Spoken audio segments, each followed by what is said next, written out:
지금의 사람들이 압축된 식사를 좋아한다고 했잖아요. 조금 더 간편하고 한두 끼 정도는 나는 그냥 샐러드 하나, 뭐 샌드위치 하나. 반대로 말하면 그냥 한 끼는 진짜 제대로 정말 새로운 경험을 하고 싶어가 되는 것 같아요. 두세 끼 중에 한 끼 제대로 해보자라는 그 오프라인 매장의 비즈니스의 강점을 잘 활용해야 된다. 요즘 불경기라고들 많이들 말합니다. 특히나 많은 그 F&B 사장님들이나 그런 자영업 하시는 분들 만나고 미팅도 해보면서 올해 진짜 심각하다. 뭐 우리가 근 한 4년, 5년 전만 해도 코로나 때문에 힘들다고 하셨는데 최근이 코로나도 훨씬 힘들다. 그쵸. 이런 얘기 많이들 하시더라고요. 주변에 혹시 뭐 자영업 하시는 분들 계세요? 사실 뭐 비단 외식업의 문제 내지는 뭐 불경기는 아니겠지만 가다 보면은 공실이 진짜 많아요. 제가 종종 뭐 이야기도 했었는데 저 이번 주에 공실 한 개였다고 하면은 맞아. 다음 주가 되면은 갑자기 두세 개가 되고 또 시간이 지르면은 막 네다섯 개가 되더라고요. 처음에 도입부가 좀 우울하긴 하지만 제가 요 단어 키워드를 한번 시작해 볼게요. 초장기 불황이다. 지금 F&B 외식업, 특히나 이제 소상공인분들 자영업 하시는 분들의 입장에서는 그냥 불황 아니고요. 초장기 불황이라는 키워드가 나옵니다. 그래서 국내 음식 숙박 업종 생산 지수가 뭐 이런 자료에 보면 22개월째 반등하지 못하고 있다. 그러니까 지금 사실 자영업 경기가 성장은커녕 사실은 0%도 우리가 전망을 좋게 보고 있지 않다라고 하는 인사이트를 얻을 수가 있습니다. 근데 이 통계가 사실은 2000년부터 이 통계를 작성을 하기 시작했대요. 그 이후로 22개월이라는 기간이 최장 기간이다. 그래서 지금 굉장히 초장기 불황이라는 거는 어쨌거나 저희가 인정할 수밖에 없는 부분인 것 같습니다. 네, 이 통계청에 따르면 2023년 폐업 신고 사업자가 98만 6,487명으로 전년 대비 무려 13.9% 증가했다고 합니다. 사실 중요한 거는 이게 2024년 하반기부터는 이제 월 평균 10만 건 이상의 폐업이 쏟아졌대요. 이게 그냥 심각한 수준이 아니라 IMF 외환위기 당시 수준을 넘어서고 있다라고 보시면 될 것 같습니다. 제가 오늘 말씀드릴 거는 그냥 단순히 지금 경기가 어려워, 고금리야, 뭐 삼고 시대야, 뭐 이러면서 금리가 높고 물가가 높고 인건비가 높아서 우리가 어려워. 물론 맞죠. 그것도 맞는데 너무 그런 거에 대한 지금 현 시점만 어렵다고 판단하면은 우리가 개선할 방향이 없으니까 제가 이 자료를 보여드리는 이유도 애초에 2015년부터 외식업 그리고 자영업 하시는 분들 꾸준하게 감소하고 있었다. 매년 어렵고 있었다. 그래서 22개월째 장기 불황 그리고 장기형 불황이라고 하는 이야기가 제가 이 파트에서 좀 강조 드리고 싶은 부분이었어요. 그럼 왜 이렇게 외식업이 어려운가에 대한 좀 고민이 필요해요. 그래서 그 부분에 대해서 제가 한 3가지 정도 원인을 좀 들어볼 테니까 사실 좀 기본적인 이야기인데 조금 한번 외식업이나 아니면 자영업 하시는 분들에 대한 이해가 없는 분들 아니면 기본적으로 좀 그냥 다시 한번 복귀해보고 싶은 분들 보시면 좋을 것 같습니다. 자, 일단 제일 근본적인 문제인데요. 이 오프라인 매장에서 외식업은 오프라인 매장이라는 특성이 있죠. 물론 요즘에는 뭐 온라인으로 이렇게 하이브리드로 하시는 분도 많지만 아직까지도 오프라인 매장에서 운영하고 계신 분들이 많고 그런 분들이 대상으로 아마 불경기라고 하는 게 더 다가올 것 같아요. 그래서 그런 분들 입장에서 생각해 보면은 이 구조적인 문제가 본질적으로 있습니다. 요거가 우리가 흔히 말하는 비즈니스하고 사업하시는 분들의 그냥 공식이죠. 이익은 매출 빼기 비용이다. 매출 마이너스 비용이 결국엔 이익이다라는 이건데 본질적으로 매출은 감소하는 이유가 소비가 위축되기 때문에 매년 계속 소비가 위축되고 경기가 좋아지지 않기 때문에 사람들의 주머니는 계속해서 내는 돈은 줄어들고 그리고 이따가 또 설명드리겠지만 우리의 라이프 스타일이 계속 변화되고 있거든요. 그래서 매출은 계속 줄어들고 있다라는 점. 그리고 비용이라도 조금 우리가 효율적으로 줄어들면은 이 이익에 대한 퍼센트가 비슷할 텐데 비용은 늘어나고 있다. 특히나 좀 치명적인 건 외식업 기준에 좀 치명적인 건 인건비가 지금 10,000원 정도, 1030원이더라고요. 이번에 그 제가 보니까 2025년 1030원, 10,000원이 넘어갔습니다. 최저시급이 10,000원이 넘어간 시대가 됐어요. 제리 씨 아마 저기 20살 때 아르바이트 시작했을 때 얼마 받으셨어요? 저 고등학생 때 알바를 처음 했는데 저 3,000원 정도 받았어요. 2,800원에서 3,300원 사이에 받았어요. 맞아, 한 2012년, 뭐 2011년, 맞아요. 네. 2,800원대였던 것 같아. 10년도 때. 저 호텔 알바 했을 때 아무튼 지금은 1030원대니까 뭐 제리 씨가 얼마나 일을 잘했겠습니까? 그냥 1인분, 뭐 0.7인분 하지 하면 다행이지. 않았겠습니까? 1인분 하면 다행이지. 그렇지. 그러면은 그냥 계속 다음 주에 오라고 하는 거고 그냥 진짜 머릿수 채워야 되는 그런 일들이 필요한 거니까 그렇기 때문에 요 10,000원이라는 것도 사실 되게 치명적이기도 하고 그리고 아마 외식업에서 일하신 뭐 파트타임 좀 많이 하시니까 아르바이트 많이 하시니까 보시면 알겠지만 외식업 되게 힘들잖아요. 그리고 그쵸. 약간 약간 형식적이라고 말이 뭐하지만 한 명 일하는 것과 두 명 일하는 것, 세 명 일하는 게 너무 다르기 때문에 꼭 필요하다. 이게 너 이 인건비가 많이 나오면은 너 혼자 하면 되지 왜 헝그리 정신이 없어. 근데 그게 아니라 외식업은 특성상 주방에 한 명이 있어야 되고 두 명이 있어야 되고 하고 홀에도 한두 명이 있어야 되는 상황이 분명히 존재하니까 그거가 안 되면 사실 소비자들이 오지 않으니까 이제 그런 문제가 존재한다는 것만 좀 본질적으로 알고 계시면 될 것 같습니다. 그래서 이 페이지에서는 어쨌거나 이익이 본질적으로 날 수가 없는 구조고 매년 이거는 상황이 좋아지지 않고 있다라고 하는 부분만 체크해 보시면 될 것 같습니다. 그리고 라이프 스타일의 변화가 좀 있죠. 사실 첫 번째로 뭐 좀 강조드리고 싶은 거는 이 온라인 플랫폼 시장이 너무 성장을 했다는 거예요. 코로나 이후로 아마 쿠팡이라든지 마켓컬리 이런 쪽에서 아마 주문해가지고 드시는 분들 많을 거예요. 저는 뭐 HMR이라고 하잖아요. 홈밀 리플레이스먼트라고 하는데 나는 개인적으로 이게 홈밀이 아니라고 생각해. 어떤 집에서 그렇게 맛있는 음식을 많이 해 먹어. 이건 무조건 외식 대체 식품인 거예요. 사실은 뭐 밖에서 먹는 음식을 집에서 먹을 수 있다가 약간 저는 오히려 맞다고 생각하거든요. 그런 측면에서 외식의 수요를 대체하는 게 오히려 그런 HMR들이다라고 보면 될 것 같고 결국에는 배달. 그러니까 뭐 배달 시장도 결국에는 외식업인데 배달은 왜 그렇게 하느냐. 근데 배달이라고 하는 게 원래는 그 중간 유통이 없었기 때문에 어쨌거나 수수료 문제가 없었거든요. 근데 최근에 뭐 뉴스 보시면 알겠지만 배달 같은 경우에도 배달 수수료 문제 굉장히 대두가 되고 있고 사회적으로 이제 그런 부분들에 있어서 결국에는 운영비 측으로 배달 역시도 이익에는 많이 남지 않은 상황이다. 라고 해서 온라인 플랫폼 시장이 급성장함에 따라서 결국에는 밖에서 외식의 수요, 진짜 외식이라는 게 결국에는 진짜 밖에서 먹는 음식, 우리가 밖에서 친구들 만나고서 먹는 그런 음식에 대한 수요가 많이 줄어들 수밖에 없다, 비율적으로. 자, 그리고 요거 좀 중요한 포인트라고 저는 생각하는데 압축된 식사가 요즘엔 굉장히 브런치라고 하는 게 제일 대표적일 것 같아요. 우리가 아침 식사를 안 하는 아침 식사 결식률이 20대, 30대가 어마어마하다고 하더라고요. 80%가 결식을 한다고 했나? 거의 아침 식사를 하지 않는다고 합니다. 근데 뭐 부모님들이나 우리 아버지 세대만 해도 혹은 뭐 한 50대만 해도 아침 식사 거르지 않더라고요, 보통.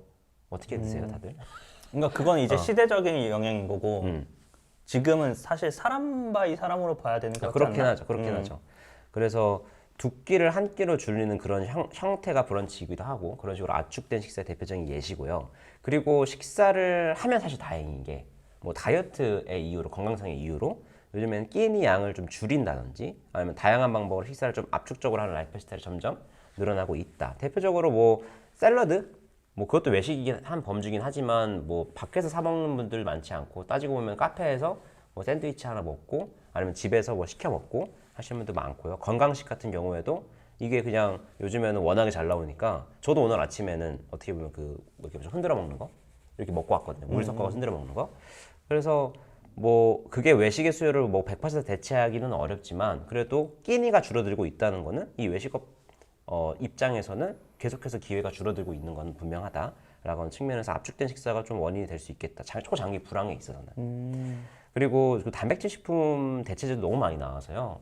요즘에는 그 배고프면은 옛날에는 김밥 한 줄 먹었다면 요즘은 배고프면 그냥 편의점 들어가서 단백질 바라든지 단백질을 이렇게 보충할 수 있는 것들을 먹을 수 있으니까 그런 측면에 있어서도 좀 외식업에서의 기회는 많이 줄어들고 있다는 거는 맞는 것 같습니다. 그리고 그 회식 문화가 좀 변화된 것 같아요. 이건 라이프 스타일 변화 중에서 회식 문화 먹고 놀자 이런 관점이 아니라 회사에서 퇴근하고 식사하는 비중이 많이 줄었다. 요즘엔 다들 집에 가서 먹거나 아니면 그 집 앞 주변에 있는 뭔가 이런 매장에 가서 먹거나 아니면 집에 사서 포장해서 들고 가거나 하는 수요가 많이 늘었다라는 게 또 포인트인 것 같습니다. 옛날에는 좀 야근도 많이 하고 회식도 많이 하니까 그 오피스 상권 하면은 저녁 상권이 굉장히 활성화됐대요. 근데 최근에 오피스 상권도 저녁에 좀 손님이 없다라는 평가가 많거든요. 그게 왜 그런가 보면은 직장인들이 6시, 뭐 7시에 우리가 흔히 말하는 칼퇴 문화가 되면서 6시, 7시에 퇴근하면은 이왕에 집에 가서 가족들이랑 식사를 하고 집 주변에 있는 맛있는 맛집에 가겠다라고 하는 수요가 조금 더 두드러지고 있다고 생각하시면 될 것 같습니다. 가장 또 영향력이 있는 게 인력난일 것 같아요. 그거는 인력난은 두 가지 정도로 저희가 구분을 할 수가 있는데 제가 또 인력난 하면은 또 또 어마어마한 또 콘텐츠 하나 발행을 했으니까 자세한 이야기는 사실 그 콘텐츠 한번 보시면 좋을 것 같고 그 콘텐츠에 또 댓글 많이 달려 있으니까 그것도 네.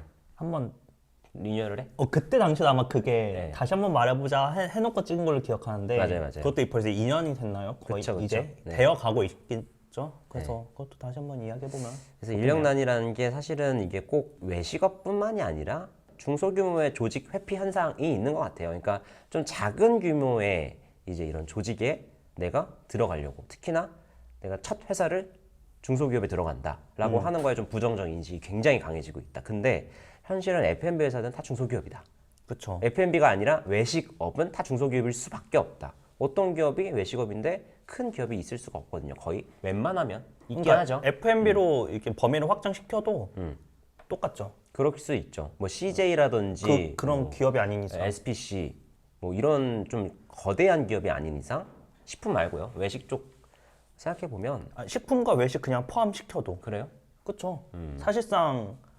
사실상 CJ 외에 또 뭐가 있을까 하면은 그렇지. 많이 없어요. 대기업 생각보다. 중에서 그러니까 그 기준으로 굳이 나눠서 본다고 매출액 하면은 보면 삼양 삼양은 이제 들어가겠죠. 그러니까 굳이 우리가 기준을 정해서 그 대기업이 말하는 그 기준이 있잖아요. 맞아요. 하면은 사실 몇 개 없어요, 진짜.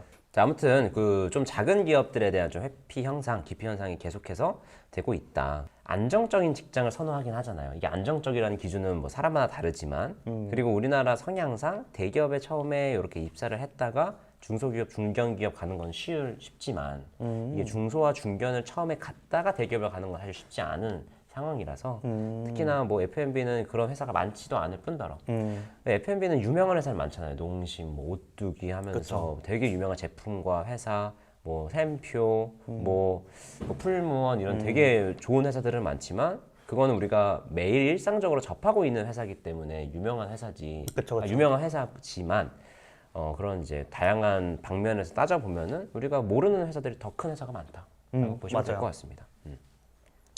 그래서 이제 인력난 측면에서는 이런 부분에 대해서는 이게 지금 불경기랑 무슨 상황이야? 라고 이야기를 하실 수 있겠지만 좋은 인재가 들어와야 결국에는 좋은 경쟁력이 생기고 그거에 대한 뭔가 성장의 발판이 되잖아요. 근데 외식업은 이제 그런 부분들이 좀 부족하긴 하다.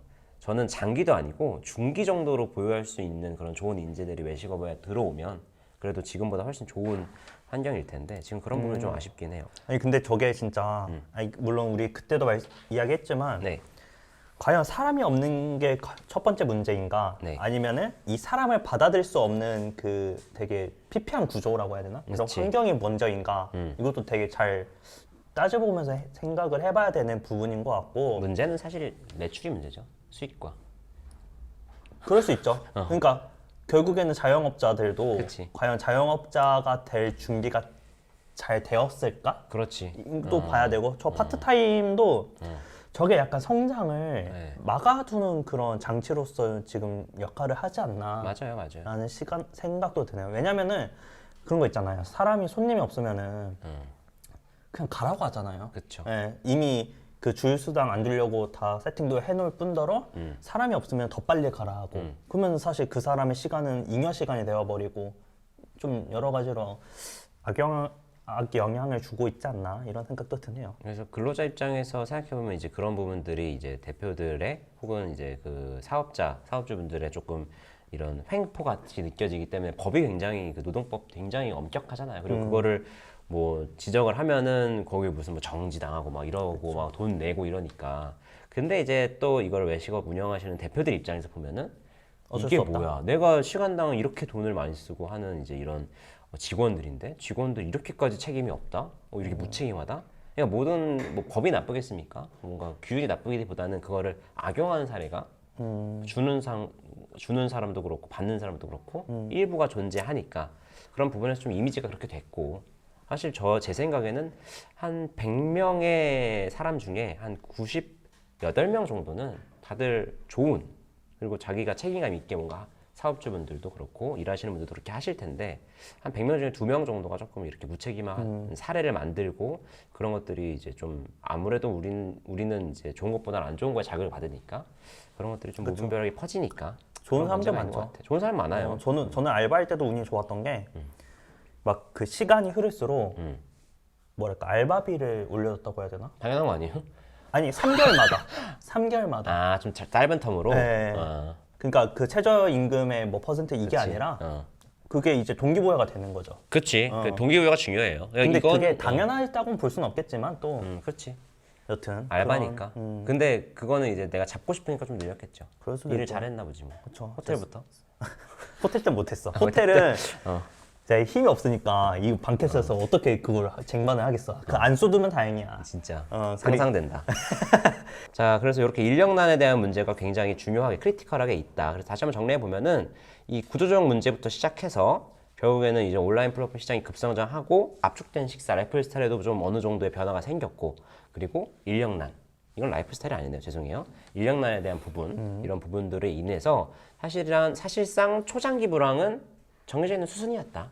그리고 앞으로도 그럴 수밖에 없을 것 같다. 특별한 수가 있을까요? 뭐 특별히 뭐 어떤 정치인이 막 없을 외식업 것 뭐 같아요. 아니면 자영업 소상공인분들에게 엄청난 정책, 엄청나게 뭘 하겠다라는 게 아닌 이상 저는 이 오프라인 매장의 규모의 축소 그리고 자영업에 대한 비율 축소는 그냥 예견된 미래이지 않을까라는 생각을 하게 됩니다. 조심스럽지만 자 그럼에도 우리가 그냥 이대로 망할 수는 없잖아요. 그래도 우리가 어떻게 보면 저희 입장에서는 반평생을 바쳐온 요 업계가 이대로 망할 수는 없지. 그렇기 때문에 이 외식업 하시는 분들, F&B 하시는 분들 중에서도 잘 되는 곳들은 왜 잘 되는지 한번 우리가 요거를 한번 이야기를 해보면서 네. 최근에 조금 반응이 좋다, 소비자들에게 반응이 좋다 하는 뭐 브랜드라든지 현상 같은 것들 한 번씩 간단하게 훑어보고 진행해 보도록 하겠습니다. 자, 최근에 제 생각에 제가 그냥 생각하는 거예요. 제 생각에 여러 가지 자료를 뒤져봤을 때 그냥 지금의 상황과 가장 딱 맞는다고 생각하는 게 이 가성비와 프리미엄. 그러니까 프리미엄 가성비라고 하잖아요, 요즘에. 그런 것들이 제가 생각하기에는 요즘에 진짜로 추세인 것 같긴 해요. 결국에는 돈이 많지 않으니까, 소비력이 많지는 않으니까 되게 높은 품질의 고가를 좋아하지는 않을 것 같아. 근데 내가 내는 돈보다는 좋은 품질을 선호한다가 확실한 트렌드인 것 같긴 합니다. 외우시죠? 아니, 그 가성비가 써 있긴 하는데 저는 요즘 편의점 들어갔다 그냥 나오거든요. 왜요? 왜냐면 저 지금 자료 화면에 있는 애들 저 뭐 음료수 빼고는 그쵸. 한 2,000원부터 시작할 거란 말이에요. 맞죠. 보통은. 네, 네. 그리고 막 삼각김밥 요만한 거 있잖아요. 그렇지, 1,700원 하고 이 긴 김밥은 3,000, 뭐 300원씩 해요. 그렇지. 그러니까 이제 육개장은 그래도 1,000원 정도 하나? 그렇지. 그랬는데 딱 그거 하나 이제 가져오는 거지. 그러니까 이제 저 가성비라는 개념도 예전과는 또 기준이 많이 달라진 거 같아요. 많이 달라졌고, 네. 그러니까 이게 뭐가 중요하냐면 이거에 대비해서 어떤 걸 비교하느냐가 너무너무 중요한 건데 이 속초 홍게 라면이 우리가 육개장이랑 비교하는 게 아니라 속초 홍게 라면은 결국에는 내가 저기 가서 먹을 김밥 한 줄과 비교를 하는 거야. 김밥 한 줄에 4,000원인데 이거 속초 홍게 라면 아까 얼마? 2,200원? 괜찮네, 저렴하네. 이렇게 되는 것 같아요. 그러니까 그 가성비라는 게 절대적으로 이게 싸다가 아니라 이렇게 조금 그러니까 한 끼를 얼마 주고 그 그렇지. 해결을 했냐인 거겠죠. 그런 결국에는. 부분인 것 같아. 네. 요즘에 고등학생들도 용돈 많이 받는데요. 그래요? 하루에 좋겠네. 10,000원 받을 거야, 그래도. 하루에 10,000원은 더 받겠지. 그래요? 물론 내가 받진 않았지만, 그러니까. 난 못 받았지만. 아무튼 뭐 그렇습니다. 그래서 뭐 최근에 노브랜드도 너무 잘 되고 있고, 그리고 편의점 PB 상품은 근데 사실 가성비랑은 좀 다를 수 있어요. 아 다른 것 같아요. PB 상품을 들고 온 건데 편의점 PB 상품은 조금 역할이 다르긴 합니다. 왜냐하면 요즘에 편의점은 어떻게 하면 우리 매장에 들어오게 하는 유인책으로 굉장히 콜라보레이션 위주로 많이 하거든요. 그래서 그런 부분에 있어 PB는 좀 다르긴 한데 뭐 이마트 PB라든지 쿠팡 PB 뭐 이런 것들은 충분히 그런 프리미엄 가성비 라인에 들어갈 수 있겠다. 그쵸. 근데 노브랜드하고 쿠팡도 사실상 프리미엄 가성비보다는 그냥 딱 대놓고 가성비긴 하죠. 그러니까 노브랜드 제품이 그 사실 저는 노브랜드를 피하는 건 아니지만 주변에 뭐 많이 없어서 못 쓰는 편이긴 한데 유튜브 같은 거 보면은 저 노브랜드 제품을 되게 많이 쓰더라고 요즘. 많이 쓰죠. 싸가지고. 싸가지고. 근데 이제 이것도 뭐 요즘 유튜버들 보면은 노브랜드 가서 뭐 꼭 사야 될 것들. 그런 것들. 근데 프리미엄이랑 말이랑은 좀 다른 것 같은데요. 이게 그냥 프리미엄이라는 게 막 되게 고가 이런 이제 이미지가 있잖아요. 근데 프리미엄 가성비라고 하는 게 그냥 가성비라는 게 꼭 가격이 싼 것만은 아니다라는 뜻이에요. 지금 제가 말씀드린 건 가성비긴 한데 이제 외식으로 넘어오면은 예를 들면 저는 정육식당 같은 걸 프리미엄 가성비라고 예를 드는 거예요. 뭐 절대로 한우가 싸진 않죠. 절대로 고기가 싸진 않죠. 근데 프리미엄 가성비 소비에 들어가는 거예요. 정육식당이. 왜냐? 요즘 싸니까? 정육식당 잘 된다고 하거든요. 왜 잘 돼? 이거 어쨌거나 좋은 고기인 거는 맞아. 근데 우리가 다른 비싼 좋은 한우집 가는 것보다는 저렴하고, 그러니까 내가 이 정도의 가치를 누리기에는 이 정도면 싼 거야. 그렇기 때문에 프리미엄이지만 가성비가 있다 하는 이제 이런 트렌드를 제가 외식업에서 좀 사례를 들고 오면 이 정육식당이 좀 있는 것 같습니다. 이 고깃집에 관련돼서는 이런 정육식당들이 잘 되더라고요, 요즘에는. 혹은 뭐 주먹구이라든지 이런 고기지만 조금 저렴하게 먹히는 것들. 이런 예시를 좀 들을 수가 있을 것 같아요. 아까 PB 얘기해 드렸는데 PB가 이 프라이빗 모르겠네요. 읽어줘요. 프라이빗 브랜드, 그래서 자체 브랜드라고 합니다. 그래서 본인들의 브랜드를 가지고 PB 상품이라 해가지고 본인들이 개발한 상품을 내놓는 거라고 이야기를 해요. 그래서 이커머스 업계가 요즘에 PB 상품으로 인기가 뜨거운데 뭐 이 이유 중에 뭐 하나가 충성 고객을 확보하고 가격하고 품질이 좋고 뭐 쇼핑몰의 신뢰도가 상승하고라는 이유를 들기는 합니다만 제 생각엔 가격이 좀 더 중요한 이슈인 것 같아요. 근데 PB 상품은 예전부터 좀 많이 떴던 상품이고 떴던 상품이긴 한데 최근에 좀 더 뜨더라고요. 최근에 그 PB 상품을 하지 않은 회사들도 PB 상품을 만들기 시작했어요. 맞아요. 요즘엔 그렇더라고요. 그 라벨 관리 잘 봐야 돼요. 라벨. 그 사실은 뒷면에 보면은 다 똑같아. 우리가 흔히 뭐 얘기하는 유명한 회사들 다 똑같아요. 그래서 비슷한 맛이고 비슷한 스펙도 차이가 안 나고 사실 차이가 난다고 하면 용량 정도? 그렇지. 눈속임 하는 거죠. 어떻게 보면 나쁘게 말하면. 그냥 어느 정도 스펙이 다를 거예요. 네. 뭐 아예 똑같진 않을 거야. 네. 제가 말씀드렸던 프리미엄 가성비 수요에 있는 게 제 생각엔 요 무한리필과 뷔페도 좀 이 범주 안에 있다고 생각합니다. 뭐냐면 싸지 않아요. 끼니당 거의 3만 원대 되는 거잖아요. 근데 가성비가 있다는 거야. 이게 야 이 정도면 3만 원에 이 정도면은 괜찮지에 대한 심리가 나오는 거죠. 한 끼에 3만 원 싼가요? 비싸죠? 비싸지. 근데 사람들이 여기 가면서 가성비 있다고 생각하는 거죠. 요즘에 샤브올드라든지 애슐리가 줄을 섭니다. 사람도 많고요. 불경인데 왜 3만 원짜리 한 끼니당 3만 원짜리의 외식 수요가 왜 있는가? 그거는 비싸서가 아니라 심리적인 가심비와 가성비를 두루 갖추어 있는 프리미엄 가성비 제품이기 때문이다라고 하는 포인트를 여러분들께서 꼭 기억을 하셔야 됩니다. 비싸다고 안 팔리는 게 아니라 가치가 없기 때문에 안 팔리는 거예요. 그냥 단순히 우리가 비싸니까 비싼 거야가 먹히지 않는 시장이다.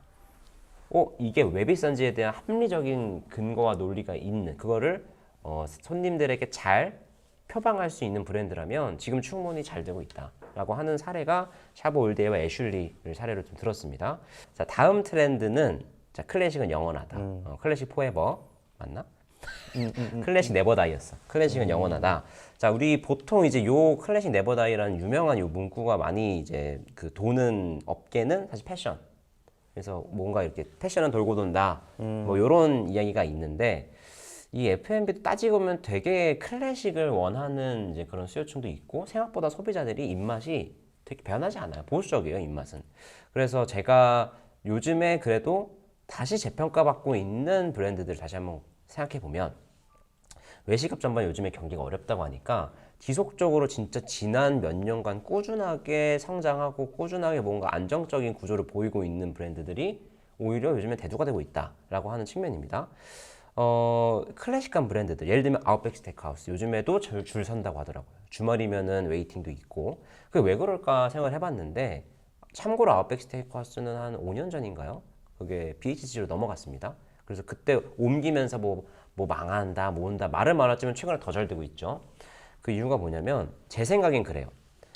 메뉴의 힘이 좋다고 저는 생각해요. 예를 들면 우리가 아웃백 가서 먹는 메뉴도 정해져 있죠. 스테이크 투움바? 스테이크라든지 투우마라든지 백립이라든지 그리고 심지어 부시맨 브레드 같은 이런 아웃백에 갔을 때 우리가 상징적인 그런 메뉴들이 너무 있으니까 사람들이 아웃백 간다 하면은 어떤 특정 메뉴를 먹으러 간다라는 이미지가 붙기 때문에 이런 거에 있어서 클래식 저는 아웃백은 사실 브랜드의 힘보다는 메뉴의 힘이 좀 있지 않나 클래식한 메뉴의 힘라고 하는 생각을 합니다. 특히나 이 투움바 메뉴가 왜 경쟁력이 있다라는 그 반증이 있었냐면 최근에 신라면 투움바 생겼잖아요. 이거 몇 년 된 메뉴인데 투움바. 아직도 투움바가 이렇게 해서 메뉴로 나올 정도, 식품 메뉴로 나올 정도로 그렇게 좀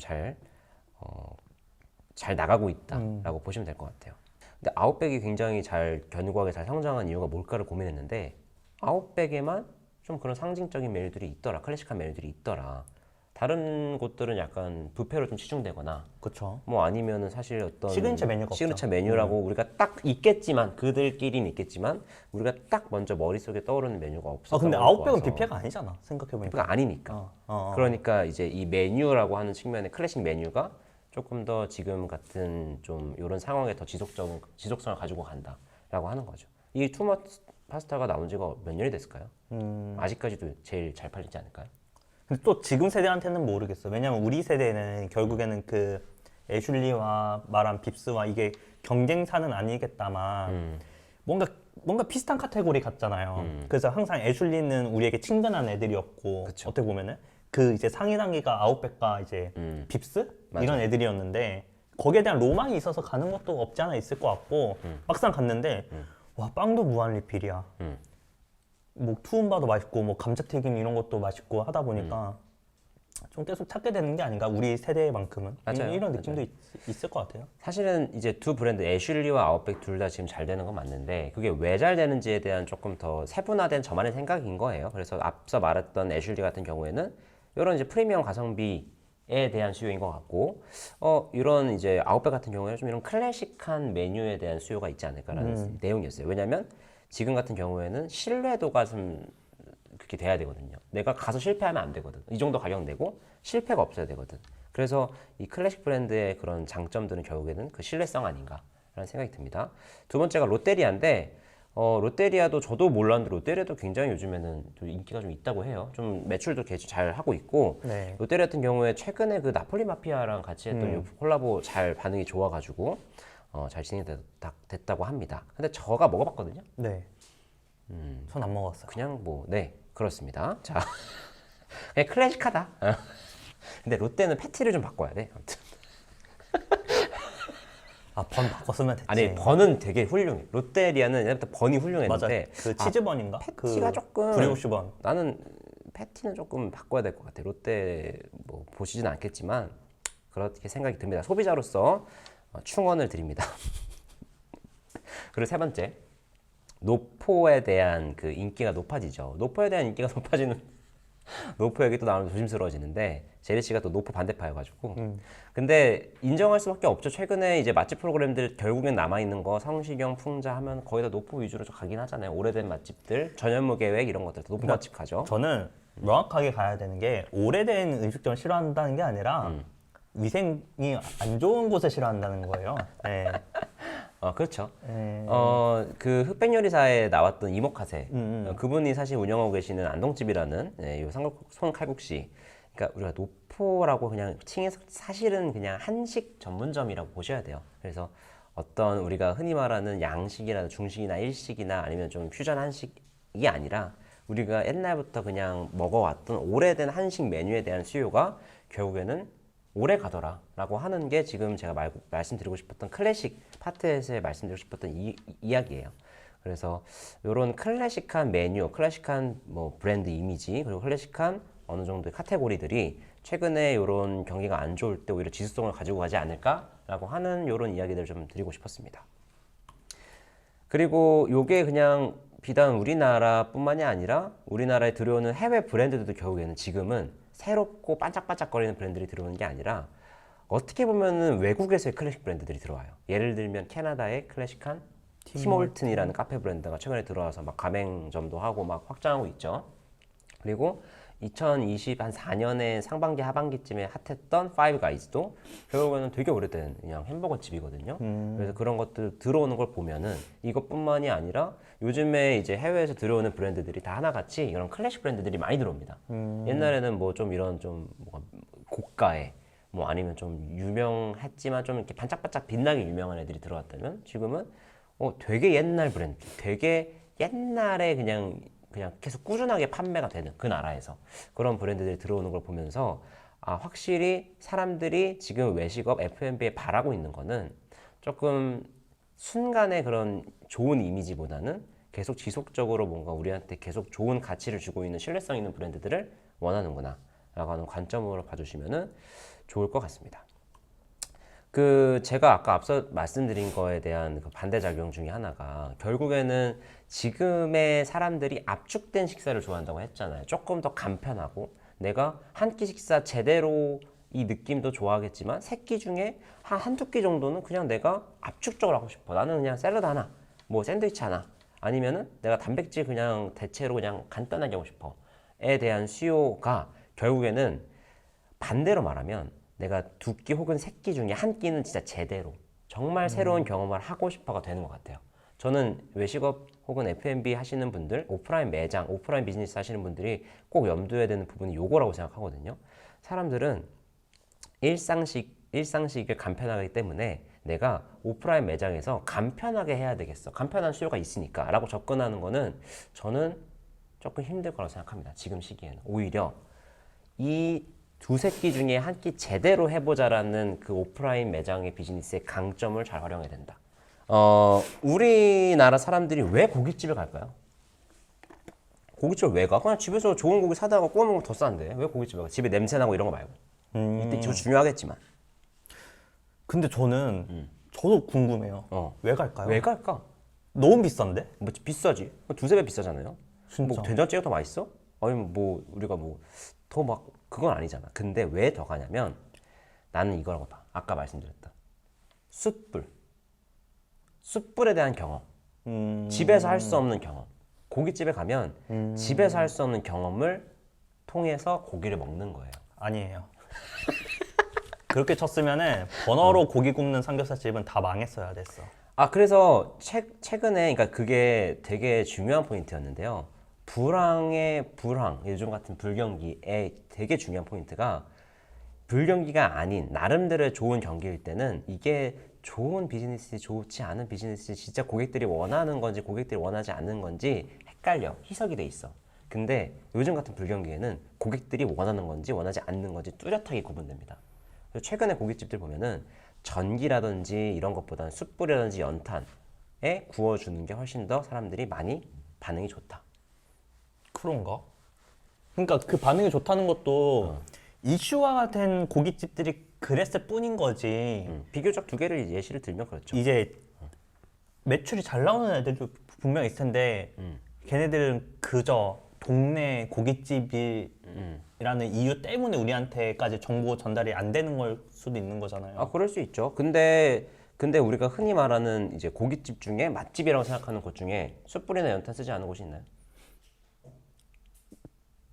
있겠죠. 어디? 그러니까 역시나 그러니까 있을 텐데 역시나 걔네들은 동네 식당 이런 거라는 이유만으로 우리에게까지 전달이 안 된 것뿐이고. 근데 이게 그게 아니라 지금 말씀드린 이 동네 식당 같은 경우에는 지금 같은 트렌드라는 사실 좀 벗어난 이야기인 게 거기는 로컬이라고 하는 어느 정도의 그 안에 있는 이제 약간 현상 같은 거고 나도 최근에 이제 그 이사를 했습니다. 네. 지방으로 이사를 지방은 아니죠. 다른 조금 서울보다 좀 떨어져 있는 곳으로 이사를 해보니까 이게 맛있어서 가는 게 아니야. 집 앞에 그거밖에 없어. 집 앞에 그런 데밖에 없어. 그러니까 그러면은 반대로 저런 데를 숯불이나 연탄을 쓴다고 가는 곳인가? 숯불이나 연탄을 쓴다고 가는 게 아니라 사람들은 고깃집을 왜 가느냐 했을 때 왜 집에서 먹지? 그게 아니라 숯불이나 연탄은 집에서 하기에는 좀 부담스러우니 밖에 나가서 먹는 그 이유가 사실은 그렇다. 아니지. 숯불이나 연탄에 미친 듯이 환장하지 않는 이상 그 생각까지 안 갈 것 같아. 숯불이나 연탄에 너무 집중하지 말고 그럼요. 이 새로운 경험, 그러니까 우리가 어떤 압축된 식사에 대해 집중하는 게 아니라 경험을 원하는 소비자들이 결국에는 고깃집에 대한 수요도 이런 부분에 있다는 거죠. 이게 이해가 또 안 되는구나. 근데 이건 제 생각이에요. 맞아요. 틀릴 수 있어. 맞아. 근데 내가 이제 여러 가지 고깃집을 보면서 느끼는 것 점 중에 하나는 잘 되는 고깃집들은 무조건 구이 방식의 차별화를 뒀다. 다른 곳들과는 구별돼 있다. 그걸 잘 구워준다든지 혹은 좋은 숯불을 쓴다든지 혹은 화력을 좋게 낸다든지. 자, 요거 사진은 이제 글로서울이라는 네, 이제 회사 아시죠? 네. 글로서울이라는 회사. 공간 비즈니스로 굉장히 F&B 회사긴 한데 공간 비즈니스로 훨씬 더 유명한 회사죠. 왜 그럴까? 이 음식하는 요 브랜드들이 음식만 잘하면 됐지 무슨 공간으로 유명해져? 약간 불과 한 3, 4년 전만 해도 말도 안 돼. 약간 뭐 굳이 뭐 이런 데를 가. 무슨 뭐야 뭐 인스타쟁이들이야 이렇게 했는데 요즘에는 그냥 줄 섭니다. 줄 서고 사람들이 그냥 뭐 커피, 디저트 이런 거는 어딜 가나 비슷하다. 근데 차라리 나는 좋은 공간을 가겠다라고 하는 수요가 있다는 거예요. 옛날엔 이거 그냥 2030 특히나 20대 초반 여자분들의 수요였다면 지금은 제 생각에는 50대 더 많게는 60대까지도 이런 수요를 지금 이제 당연하게 접하는 세대가 됐다. 그냥 공간. 왜냐면 이제는 압축된 식사는 세 끼 중에 한두 끼. 그리고 나머지 한두 끼는 진짜 집중을 하는 거지. 일주일로 치면 일주일에 하루 정도는 내가 진짜 좋은 공간을 가고 싶다라고 하는 수요가 요런데, 요런 부분에 있어서 좀 해소가 되는 것 같아요. 그래서 여기도 이렇게 공간 비즈니스 가고 최근에 저는 오프라인 매장이 가질 수 있는 유일한 강점은 결국에는 공간인 것 같거든요. 그래서 이 공간에서 비록 내가 점유하고 있는 공간이 크진 않더라도 이 공간에서 어떻게 새로운 경험을 시켜줄 것인가. 그게 메뉴로 해도 되고 아까 말했던 고깃집이라는 구이 방식으로 진행을 해도 되는 거고 예를 들면 카페라면은 작지만 내가 어떻게 하면 이 공간을 오는 사람들로 하여금 더 인상적이게 만들 수 있을까에 대한 고민을 하시는 게 지금 2025년도에 외식업을 뭐 시작하셨거나 고민하고 계시는 분들에게 더욱 유익한 고민이지 않을까 생각합니다. 메뉴는 오히려 앞서 말한 것처럼 클래식한 것들이 나쁘지 않은 것 같아요. 그런데 이런 공간이나 이런 것들은 좀 새롭고 새로운 경험, 새롭고 이런 것들에 대한 수요가 분명히 존재한다. 제가 요것도 좀 포인트로 갖고 온 건데 옛날에는 우리가 그 포지셔닝, 타겟팅이라고 하죠. 마케팅에서 이제 그런 부분들에 있어서는 우리가 기준이 뭐였습니까? 마케팅에 있어 포지셔닝 하면 딱 기준. 나이요? 세대지 세대. 세대? 여기는 20, 30대가 좋아할 만한 거, 여기는 40, 50대, 60대가 좋아할 만한 걸로 선을 딱딱 갈랐죠. 근데 우리가 뭐 딱 예를 들어 나는 좀 구별이 되겠다. 예를 들어 내가 25살 때 나를 딱 두고 얘가 20대야 30대야 물어보면 사람들이 30대라고 했어요. 그만큼 이제는 그 외모라든지 아니면 나이가 큰 의미가 없다. 우리가 40대 아저씨, 50대 아저씨, 60대 아저씨 구별할 수 있을 것 같지만 구별 못해요. 그리고 그들의 취향도 구별이 되지 않아요. 그렇기 때문에 요즘에 워낙에 또 혼자 계시는 분도 계시고 그리고 멋있게 본인의 그 라이프 스타일 즐기는 분도 계시기 때문에 지금같이 이런 시대에는 이거는 20대들이 좋아해. 이거는 50대들이 좋아해. 물론 기업이라든지 좀 큰 규모에서 이렇게 브랜딩 작업을 하시는 분들은 지금 이렇게 안 합니다.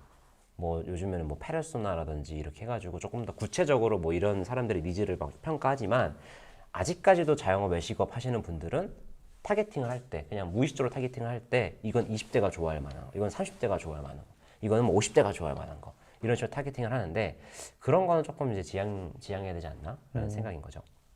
그래서 이제는 결국에는 2030, 40까지도 오래된 노포 좋아하는 세대가 됐고 50, 60도 이런 근로소설 같은 공간들 가면 어르신들 많습니다. 그래서 결국엔 F&B를 즐기는 걸 좋아하는 거는 세대별 구분보다는 앞으로는 좀 트렌드적으로 봤을 때 취향별 구분으로 점점 더 넘어가야 된다. 그들의 소비 습관, 행태, 그리고 그들의 욕망이 어디로 향해 가는지에 대한 집중하는 게 훨씬 더 유익하다라고 하는 걸 마지막으로 말씀드립니다. 자, 그러면 여기서부터 이제 본론이에요. 자, 본론. 제가 2025년도 지금부터 들어도 돼요. 그냥 제 생각입니다. 이제부터는. 저는 2025년에 제일 중요한 키워드는 결국에 가치인 것 같아요. 제가 꾸준하게 계속 앞서서 계속 사례도 말했고 지금도 계속 말했던 거는 어떻게 하면 새로운 가치를 주느냐에 대해서 이야기를 한 것 같아요. 이게 뭐 클래식이든 이게 뭐 가성비, 뭐 프리미엄 가성비든 뭐 아니면 이게 뭐 새로운 경험이든 결국에는 우리가 생각하는 그 고객한테 어떤 가치를 주느냐가 결국에는 그냥 잘 되는 곳, 안 되는 곳의 차이인 건데 이 가치를 만든다는 것에 사람들이 그냥 이해를 잘 못하고 그냥 넘어가는 경우가 많아요. 그냥 잘해주면 되는 거 아니야? 그냥 좀 좋은 거 사주면 되는 거 아니야? 근데 그게 아니라 단순히 달라서 되는 게 아니라 탁월하거나 혹은 차별적이어야 된다는 거죠. 그래서 그 부분에 있어서 제가 최근까지의 외식업에 대한 행태를 조금 한번 조사를 그냥 나름대로 정리를 해봤는데요. 왼쪽, 제 기준 왼쪽이네요. 왼쪽이 유행에 따른 아이템들이 트렌드가 되는 과정이고 오른쪽에 있는 것들, 선도적인 아이템, 차별성을 가지고 탁월성을 가지고 있는 아이템들이 트렌드라기보다는 어느 정도 인기를 얻을 때 과정이 다르다라는 걸 좀 강조하고 싶었던 거예요. 일단 선도적인 아이템부터 보면 오른쪽에 있는 내가 예를 들면 차별적이고 탁월성 있는 비즈니스라든지 메뉴를 내놔. 그러면 그것들이 시장에서 반응이 없으면 끝. 근데 있어. 그럼 반응이 생기면 이때부터 미디어에 노출이 됩니다. 여기서 말하는 미디어라는 건 SNS 혹은 뭐 TV 방송도 될 수 있겠죠. 요즘 유튜버가 되겠고. 그럼 노출이 되면은 이것들이 노출이 된 다음에기 때문에 공급과 소비가 일치할 수가 있는 거예요. 왜냐하면 노출되는 걸 보면서 우리가 공급을 하기 때문에. 근데 대신에 이 선도적 아이템 같은 경우에는 탁월성과 차별성을 가지고 있기 때문에 경쟁자들이 따라오기가 힘들거나 시간이 좀 필요합니다. 그래서 저 같은 경우에는 이제 이런 부분들을 좀 강조해서 이런 식으로 선도적 아이템을 주장하는 편이에요. 새로운 경험을 시켜주거나 가치를 선도적으로 만들어라 하는 편이고, 왼쪽이 제 생각에는 지금까지 외식업의 다양한 문제를 불러일으켰던 원인이라고 저는 생각하는데, 일명 뭐 따라하기. 너무 따라하는 거야. 이게 유행이 먼저 돼. 일단 미디어에 노출이 먼저 돼요. 그 다음에 사람들이 소비가 먼저 증가해. 그럼 소비가 먼저 증가하는 곳들은 공급이 부족하기 때문에 그때부터 공급이 증가하기 시작합니다. 왜냐하면 따라하기가 쉽거든. 이거는 그냥 유행에 따른 아이템이니까. 그러니까 어떻게 돼요? 공급이 과잉이 되는 거겠죠. 처음에는 그 수요, 소비와 공급이 일치할 수 있어요. 왜냐하면 유행이니까. 근데 이러다가 공급이 과잉되면은 문제가 뭐냐면 소비자들은 정해져 있는데 공급이 많으니까 경쟁이 붙습니다. 그러면 사람들은 그 경쟁에 에너지를 쓰죠. 에너지는 곧 돈이에요. 그래서 광고비나 홍보비를 많이 쓰게 되고 마케팅을 많이 하게 되고, 그게 안 좋다는 게 아니라 과잉해서 지출하게 됩니다. 제가 아까 앞서 말씀드렸듯이 외식업의 가장 큰 문제가 뭐다? 지속적으로 수익성이 잘 되지 않는다. 왜냐하면 매출은 계속 줄어들고 이익은 운영비는 높아지니까. 그런데 거기다가 또 높아지는 게 광고비도 늘어난다. 왜냐하면 네가 유행에 따른 아이템을 정했고 이제 그에 따른 광고비를 포함한 마케팅 홍보 비용이 광이 지출이 되니까. 그래서 그런 부분에 있어서 그냥 그대로 유지되면 그래도 다행이에요. 근데 중요한 건 요건 유행이기 때문에 한 3년, 2년 안 돼서 바로 소비가 줄어듭니다. 그러면 거기에 있던 공급자들은 또 그 파이 싸움 하다가 광고비 더 늘리게 되다가 서서히 이제 나락의 길로 들어가게 되는 거죠. 그러면서 공급자 이익이 하락하게 되는 거고. 그래서 이렇게 보면 사실은 되게 간단하고 우리가 뭘 해야 되는지는 알겠지만, 사실은 이 선도적 아이템을 선별해서 진행한다는 게 쉬운 일은 아니죠. 이게 제가 이거는 이제 꼭 이게 유행 끝났다 이게 아니라 그냥 대표적으로 뭔가 좀 이런 유행이라고 생각하는 것들을 갖고 오긴 했습니다. 근데 제 생각에는 탕후루나 마카롱 이런 것들은 조금 그런 카테고리에 좀 들지 않을까 하는 생각이에요. 예를 들면 탕후루가 확실히 막 미디어에 노출 엄청 됐잖아요. 근 2년 전만 해도 우리도 막 주제로 다뤘고 그때도 막 불안하다가 했는데, 아니나 다를까 지금 탕후루 가게 있습니까 주변에? 보기 어렵죠. 그쵸. 이제는 그거 다 어디 갔냐는 거죠. 누군가는 그거를 피를 봤다는 거야. 물론 다 피를 보진 않았어. 잘 이용해서 나가는 사람도 있어. 마카롱 디저트 집에 마카롱 요즘 프랜차이즈 말고 마카롱 거의 개인 카페 없죠? 그래요? 거의 없지 뭐. 마카롱 전문점 아니고서야. 근데 옛날에 어땠어요? 마카롱 무조건 있었지. 다 어디 갔냐는 거야. 그리고 소금빵 최근에 엄청 유행하고 있죠. 이것도 저는 그렇게 오래 갈 것 같지는 않습니다. 베이글도 마찬가지. 전 소금빵은 약간 다를 수 있어요. 클래식하게 들어갈 것 같아요. 다를 수 있어. 다를 수 있어. 이런 부분들이 있습니다. 그래서 제 생각에는 여러분들께서 어떠한 것들을 외식업을 진행하거나 F&B를 진행하실 때 꼭 생각해야 되는 건, 유행을 따라가기 하는 건 쉬울 수 있어요. 단기간에 성공할 수 있지. 근데 결국에는 우리가 결과적으로 봤을 때는 선도적인 아이템을 우리가 만들거나 아니면 선택해야 된다라고 하는 게 저의 포인트고요. 감이 안 오시는 분들을 위해 책을 하나 추천을 드리는 거예요. 이 책은 이제 최진석이라고 하는 철학가 교수님이 진 책인데, 이 대한민국이 좀 제일 잘하는 것 중에 하나가 우리가 항상 그 퍼스트 팔로, 어떤 좋은 결과물을 빠르게 쫓아가서 네. 그게 경쟁력을 만드는 걸 우리나라 산업의 굉장한 경쟁력이라 했잖아요. 저는 외식업도 마찬가지라고 생각해요. 어떤 빵 뜨거나 되게 좋은 사례가 있으면 그거를 딱 좌표를 찍어가지고 바로 그걸 쫓아오는 그 실력은 진짜 세계 최강인 것 같습니다. 근데 우리나라가 이제 어느 정도 좋은 더 선진국, 그리고 외식업도 더 선진화되려면, 저는 지금 외식업 충분히 잘 성장했다고 생각해요. 지금까지의 모든 것들을 부정하는 게 아니라 지금까지는 충분했다, 잘 따라왔다. 근데 이제 이 이상 우리나라가 진짜 K푸드, 전 세계적으로 한국이 인정을 받아야 된다, 이러려면 우리한테 필요한 거는 더 이상 따라가기가 아니에요. 선도적으로 우리가 차별화돼서 어떤 아이템을 할 건지에 대한 고민이 필요하다는 거죠. 근데 지금 현 시점에서 불경기가 왜 일어났냐? 외식업 왜 힘드냐? 이 운영비가 어떻고 매출이 어떻고 당연히 외부 환경 있죠. 근데 결론적으로 잘 되는 건 잘 된다. 왜 그러냐? 선도적이기 때문에. 그래서 그런 부분들에 대해서 여러분들 고민하셔야 되고 이 선도라고 하는 게 사실은 뭔가 이 책에서는 좀 어떻게 선도할 수 있느냐라고 보면은 결국에는 이 책에서는 인간의 욕망이 어디로 이동하는지를 꾸준히 관찰하라고 합니다. 그래서 제가 앞서서 그 유행하는 유행이라기보다는 트렌드 관련돼서 좀 몇 개 갖고 왔잖아요. 왜 이런 곳들이 요즘에 흥행할까 잘 될까에 대해서 어떻게 보면은 우리 소비자들이 어떤 욕망을 갖고 있는지를 좀 본 거거든요. 그래서 사람들은 최근에 뭐 가성비 프리미엄 좋아하고 그리고 좀 더 클래식한 걸 보고 있고 이런 욕망들을 꾸준하게 계속 팔로우하면서 우리가 지금 이 시점에서는 어떤 것들을 좀 고민하고 어떤 것들을 선택해서 진행해야 되는지를 볼 수가 있을 것 같아요. 꾸준히 관찰을 해야 됩니다. 제가 이 책에서 또 특히나 인상적인 구분이 뭐였냐면 인문에 대한 이야기였어요. 인문. 인문학 때 인문이 뭐라고 생각하세요? 사람과 관련된 그냥 사람, 이야기들이죠. 그렇지, 그렇지. 그런 식으로 생각들을 많이 하죠. 사람에 관련된 이야기. 근데 그게 뭐 정확하게 뭐 한자로 막 그게 아니라 그냥 이 사람, 이 교수가 하는 이야기는 인문은 그냥 인간이 그리는 무늬라고 이야기를 해요. 그래서 이 인간들이 살아가면서 자기들의 욕망을 계속해서 흔적을 남긴다고 하는 거예요. 그래서 우리가 FM뿐만이 아니라 여러분들이 어떠한 비즈니스를 하거나 아니면 뭐 직장인분 똑같아요. 어떤 시장의 반응을 일으키려면 우리가 집중해야 되는 거는 다른 거 아니에요. 뭐 다른 회사가 뭐 하지? 다른 뭐 가게가 뭐 하지가 아니라 소비자들은 어떤 문의를 갖고 움직이고 있지? 어떤 욕망을 갖고 있지?에 대한 집중이 더더욱 필요한 시기인 것 같습니다. 그것이 계속되면 결국에는 여러분들이 원하시는 선도, 차별화, 탁월성 가지게 되는 거고 그것들을 관찰하게 되면은 아마 여러분들이 원하시는 그 결과물에 더더욱 가까이 가지 않을까라는 생각을 합니다. 자, 그래서 제가 사실 걱정되는 거는 이제 외식업 입장에서는 이러다 다 죽을 것 같아서요. 그러니까 저는 나중에 남더라도 네. 선도하는 브랜드, 선도하는 메뉴들, 선도하는 그런 매장들은 남아 있어야 된다고 생각해요.